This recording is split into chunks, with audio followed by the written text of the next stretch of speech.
পেঁপে vitamin C সমৃদ্ধ এবং সহজলভ্য একটি ফল। এই ফলটি আমাদের অনেকেরই পছন্দ, কিন্তু আপনি জানেন কি পেঁপে খেলেও ঘটতে পারে দুর্ঘটনা। তাই আমরা জেনে নিই পেঁপে খাওয়ার অপকারী দিকগুলো। যাদের পেঁপে খাওয়া একদমই উচিত নয়। শরীর সুস্থ রাখতে কারোর ক্ষেত্রে এই সুস্বাদু ফলটি নিষিদ্ধ, যেমন গর্ভাবস্থায়। বেশি মাত্রায় পেঁপে খেলে মিসক্যারেজ হওয়ার সম্ভাবনা আছে, তাই গর্ভাবস্থায় এই ফলটি এড়িয়ে চলুন। গর্ভাবস্থায় কম নয়, একদমই এই ফলটি খাওয়া বাদ দিন। পেঁপেতে ক্যাফেইন নামক এক ধরনের পদার্থ রয়েছে, যা শ্বাসকষ্টের মাত্রাকে বাড়িয়ে দেয়।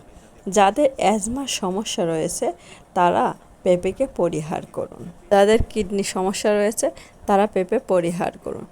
পেঁপেতে প্রচুর পরিমাণে ভিটামিন সি রয়েছে, এটি কিডনি স্টোনের পরিমাণ বাড়িয়ে দিতে পারে।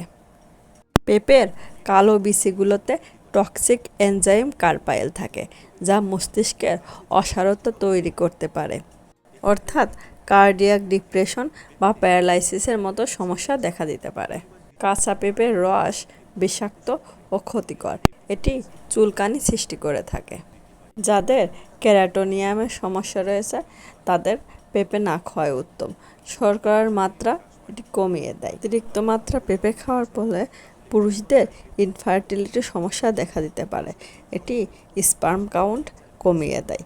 তাই যারা সন্তান নেওয়ার পরিকল্পনা করছেন তারা পেঁপে খাওয়া বাদ দিন। পেঁপে বদহজম ও গ্যাস্ট্রিক তৈরি করে।